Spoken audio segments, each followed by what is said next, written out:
Hello, in this video I'm gonna show you how you can perform the hard reset of your OnePlus Nord Buds. So to perform the reset, first of all you have to remember to charge your earbuds for like 10 minutes by using this USB-C port and input both earbuds inside this charging case. Next you have to rotate your case and find this button. It's actually located just right here next to the USB-C port. It's not good visible, but take a look, you can press on it. So right now we have to click and hold this button and take a look for this indicator. It will take around 10 to 15 seconds until this indicator on the front starts blinking quickly red.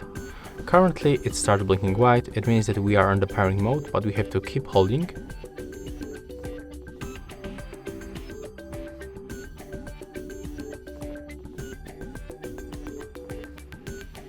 As you can see right now, it is blinking red, so it means that the reset is on the way.